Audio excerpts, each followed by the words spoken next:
आज हम बात करेंगे नरसिंह जयंती के बारे में और एक ऐसे मंदिर के बारे में जहाँ पर जो मूर्ति है, जो मुखट्टे हैं, वो पाकिस्तान से लाए गए हैं। अब ये पाकिस्तान से क्यों लाए गए हैं इसके बारे में जानते हैं। इससे पहले हम जानते हैं कि नरसिंह जयंती जो है वो बनाई क्यों जाती है। नरसिंह जयंती के दिन भगवान विष्णु के उग्र रूप की पूजा होती है। एक उग्र राजा था जिसका नाम था हिरण्यकश्यप। हिरण्यकश्यप ने अपार शक्ति प्राप्त कर ली थी। ये सारी शक्तियां प्राप्त करने के बाद उसके ईगो जो है वो बहुत ज्यादा बढ़ गया था और उसने लोगों के ऊपर अत्याचार करना शुरू कर दिया था। तो हिरण्यकश्यप के इस ईगो के कारण उसने सभी को भगवान की पूजा करने तक से मना कर दिया था। लेकिन उसका बेटा प्रहलाद भगवान विष्णु का बहुत बड़ा भक्त था। इससे हिरण्यकश्यप को बहुत ज्यादा क्रोध आया। उसने कई बार उसे मारने की कोशिश की, जिसमें होली का जो फेस्टिवल है वो भी इसी से जुड़ा है। उसके बाद भगवान विष्णु ने नर और सिंह का रूप लेकर अपने नखों से हिरण्यकश्यप का वध किया। ये तो है कहानी भगवान विष्णु के उस अवतार की।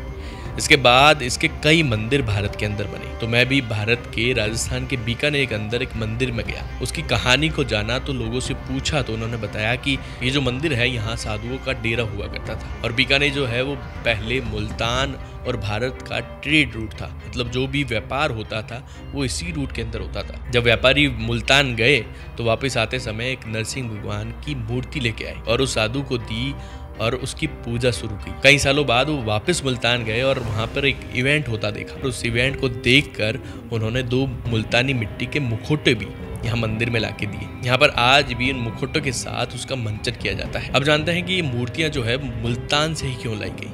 मुल्तान का पुराना नाम था प्रहलादपुरी, जहाँ पर कई न्यूज चैनल्स ने भी सर्वे किए। जब यहाँ इस्लाम का कहते हैं नाम भी नहीं था इस खित्ते में, तब भी वो इसी मंदिर की सीढ़ियों में बैठ के इस्लाम की तबलीग करते थे।